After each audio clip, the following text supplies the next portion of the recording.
मिया खलीफा और Sunny Leone दोनों में से कौन है ज्यादा अमीर? आखिर किसने कमाए थे ज्यादा रुपए? और सोशल मीडिया की एक हॉट और कमाल की एक्ट्रेस जिन्होंने फिल्मों में भी दिखाया अपना रंग, आखिर कौन है ये? और भारत में बना दुनिया का सबसे बड़ा ब्रिज, क्या इसे देखकर बड़े बड़े देश जल रहे हैं? और कौन है ये भारत की लड़की जो WWE में भारत का नाम रोशन कर रही है? और क्या सच में 2050 तक पूरी मुंबई होगी पानी में? जानेंगे आज। और अंत में आपको दिखाएंगे बंदर और इंसान की ऐसी दोस्ती जिसकी मिसाल दे रहे हैं लोग, तो बने रहिएगा एंड तक। फैक्ट नंबर 12, मिया खलीफा और सनी लियोन दोनों में से सबसे ज्यादा पैसे वाला कौन है, यानी कि ज्यादा अमीर कौन है? सबसे पहले बात करते हैं मिया खलीफा की। तो उनकी ज्यादातर इनकम उस इंडस्ट्री से आती है और उसे छोड़ने के बाद उन्होंने एक प्रोडक्शन कंपनी खोली थी, उससे आता है। और इनकी नेटवर्थ टोटल 5 से 8 मिलियन डॉलर के बीच बताई जाती है, यानी कि करीब 40 करोड़ रुपए। और वहीं बात करें सनी लियोन की, तो उन्होंने उस इंडस्ट्री को काफी जल्दी ही छोड़ दिया था और उसके बाद ये कई सारी फिल्मों में काम कर चुकी हैं। ये कई सारी कंपनी की ब्रांड एम्बेसडर रह चुकी हैं और काफी ज्यादा सक्सेसफुल एक्टर हैं और इसलिए इनकी नेटवर्थ करीब 13 मिलियन डॉलर बताई जाती है, यानी कि करीब 98 करोड़ रुपए। फैक्ट नंबर 11, आपने रंगा रंगा फिल्म में काम करने वाली इस अभिनेत्री को तो देखा ही होगा। इनका नाम है कैतिका शर्मा और ये भारत की काफी ज्यादा फेमस एक्टर और सिंगर हैं। इसी के साथ ये सोशल मीडिया पर भी काफी ज्यादा फेमस हैं। इनके यूट्यूब चैनल भी है और ये इंस्टाग्राम पर भी काफी ज्यादा फेमस हैं। ये पहले तो एक फेमस सोशल मीडिया इन्फ्लुएंसर के तौर पर भी जानी जाती थी। इनकी खूबसूरती अक्सर लोगों को दीवाना बना देती है। ये देखने में काफी ज्यादा गॉर्जियस हैं और लोग इसी चीज के दीवाने बन जाते हैं। फैक्ट नंबर 10,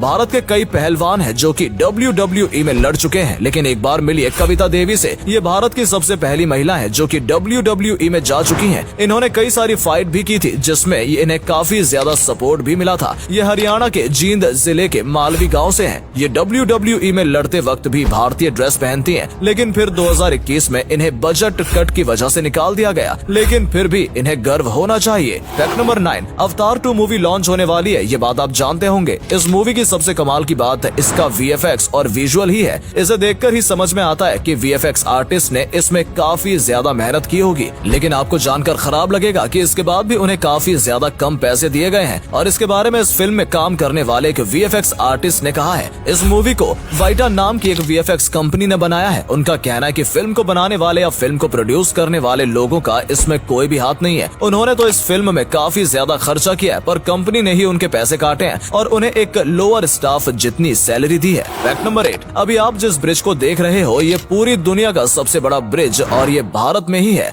ये भारत को कश्मीर से और भी ज्यादा बेहतर तरीके से जोड़ता है। इस ब्रिज का नाम चेनैब ब्रिज है। ये इतना ज्यादा बड़ा है कि इसके अंदर आईफिल टावर भी फिट आ सकता है और फिर भी जगह बचेगी। और इसके अंदर 4 से ज्यादा कुतुब मीनार आ जाएंगे और इतना ज्यादा बड़ा होने के साथ साथ ये बहुत ही ज्यादा ताकतवर है। भूकंप के साथ बम भी इसका कुछ नहीं बिगाड़ सकता। ये इंडिया के ट्रांसपोर्ट को तो बेहतर बनाता ही है, लेकिन उसी के साथ हमारी सेफ्टी के लिए भी काफी इम्पोर्टेंट है। ये हमारे सैनिकों को भी काफी ज्यादा मदद करेगा। फैक्ट नंबर 7, ताजमहल यानी कि प्यार की निशानी। चाहे लोग जितना भी भला बुरा कहें, लेकिन इसे बनाने में यकीनन बहुत ही ज्यादा मेहनत की गई है और काफी सारे पैसे खर्च किए गए थे। इसमें इस्तेमाल की गई छोटी से छोटी चीज को दूर दूर से लाया गया था, यानी कि इसे बनाने में बिल्कुल भी कॉम्प्रोमाइज नहीं किया गया था। क्या राजस्थान और क्या अफगानिस्तान, पत्थर से लेकर चूना तक हर एक चीज जहां सबसे बेस्ट मिलती है वहीं से लाई गई थी। मुमताज के जाने के बाद भी अकबर राजपाट संभालते थे, लेकिन अब उनके अंदर वो आग नहीं रही थी। वो तो राजपाट को भी छोड़ देना चाहते थे, लेकिन अपनी प्रजा का ख्याल रखना भी उनका धर्म है जिसे वो नहीं छोड़ सकते। Fact number 6, B.R. चोपड़ा की महाभारत में अर्जुन का किरदार निभाने वाले फिरोज खान ने महाभारत सीरियल में एक्टिंग करने के बाद अपने नाम को बदलकर सच में अर्जुन कर लिया था। और उनका कहना था कि वो बहुत ही ज्यादा भाग्यशाली हैं कि उन्हें भगवत गीता के बारे में पता चला, उन्हें गीता के ज्ञान को सुनने और अर्जुन का किरदार निभाने का मौका मिला। उनका ये भी कहना था कि भगवत गीता किसी धर्म की किताब नहीं है, बल्कि ये सब लोगों के लिए है और ये सबको पढ़नी चाहिए। फैक्ट नंबर 5, वानर राज बाली इतने ज्यादा ताकतवर थे कि उन्होंने रावण को भी हरा दिया था। उनके पास ऐसी शक्ति थी कि वो जब भी लड़ाई में उतरते थे तो सामने वाले की आधी शक्ति उनके पास चली जाती थी। और जब उन्होंने हनुमान जी को श्री राम के बारे में भला बुरा कहकर लड़ाई के लिए ललकारा, तब हनुमान जी ब्रह्मा के कहने पर अपनी शक्ति का बस 10वां हिस्सा लेकर गए थे। पर जैसे ही लड़ाई शुरू हुई, हनुमान जी की शक्ति के 10वें हिस्से की भी आधी शक्ति जब बाली में जा रही थी तो बाली की नसें फटने लगी और वो तुरंत इस लड़ाई को छोड़कर भाग गया, वरना उसका पूरा शरीर फट जाता। फैक्ट नंबर 4, मुंबई के समुद्र में गोता लगाकर अंदर से रेत निकलती जा रही थी। ये मुंबई का एक ऐसा बिजनेस है जो कि खतरनाक है और साथ में इलीगल भी, लेकिन इसके बाद भी यहाँ के लोकल लोग ये करते हैं क्योंकि उनके पास रोजी रोटी चलाने बनाने का यही तरीका है, लेकिन उन्हें नहीं पता कि उनको ही नुकसान पहुंच रहा है। यहाँ से ये मिट्टी निकाल देते हैं जिसका इस्तेमाल कंस्ट्रक्शन में किया जाता है, लेकिन यही मिट्टी जो कि मछलियों को जिंदा रखती है, और इसी वजह से जब ये कारोबार शुरू हुआ है तब से मछलियाँ कम मिल रही हैं, यानी कि एक दूसरे कारोबार को नुकसान पहुंचा रहा है और उसी के साथ हमारे यहाँ कुदरत को काफी ज्यादा नुकसान पहुंचता है। फैक्ट नंबर 3, क्या आपको पता है मुंबई 2050 में डूबने वाली है। आज भले ही ये काफी ज्यादा डेवलप हो चुकी है, लेकिन वैज्ञानिकों का कहना है कि साल 2050 तक मुंबई का काफी ज्यादा हिस्सा पानी में डूब चुका होगा। आपको पता होगा मुंबई के कई हिस्से पानी की तरफ आते हैं और पिछले कुछ वक्त में यही पानी काफी बढ़ चुका है और आगे आने वाले सालों में और भी ज्यादा बढ़ेगा। इसके पीछे 2 कारण है, ग्लोबल वार्मिंग और पेड़ों का कटना। मुंबई में काफी तेजी से पेड़ों को काटा जा रहा है। आपको नहीं पता होगा, लेकिन पेड़ों की जड़ें जो होती हैं वो मिट्टी को पकड़ कर रखती हैं और पानी को भी होल्ड करती हैं, और अगर इन्हें काटा जा रहा है तो मिट्टी वैसे भी कमजोर होगी और ग्लोबल वार्मिंग की वजह से पानी का स्तर बढ़ेगा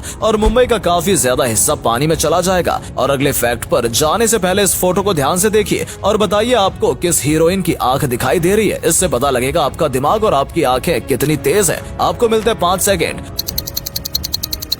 फैक्ट नंबर 2, आपने इंसान और बंदर के बीच की कई लड़ाई देखी होगी, लेकिन क्या कभी आपने बंदर और इंसान की ऐसी दोस्ती देखी है? ये बंदर इस व्यक्ति का पालतू बंदर है और आप देखिए ये किस तरीके से खाना खाता है। इसे जब ये नॉर्मल तरीके से फल दे रहा था तो ये बंदर खाना ही नहीं खा रहा था। इस बंदर का खाना खाने का स्टाइल काफी अलग है, लेकिन ये इन दोनों के बीच के प्यार को बताता है। वाकई में ये काफी गहरी दोस्ती है। फैक्ट नंबर 1, मुंबई के मखदूम बाबा के दरगाह में जब उर्स की शुरुआत होती है तो पास के पुलिस थाने में पुलिस आती है और डेली इस तरीके की परेड निकालती है। इस परेड के बाद वो दरगाह में चद्दर भी चढ़ाती है। इसके बाद पुलिस पूरे मुंबई में चक्कर लगाती है। आप कह सकते हैं कि एक तरीके से वो पहरा देती है और फिर रात को पुलिस फिर यहीं आती है। हर साल एक फिक्स महीने में उर्स की शुरुआत होती है। दोस्तों, अगर आपको ये वीडियो पसंद आई हो तो इसे अधिक से अधिक लाइक और शेयर करें। साथ ही हमें कमेंट करके बताएं कि आपको इनमें से कौन सा फैक्ट सबसे ज्यादा मजेदार लगा। आज के लिए इतना ही। आपसे फिर मिलेंगे एक नई वीडियो और ढेर सारी रोचक जानकारियों के साथ।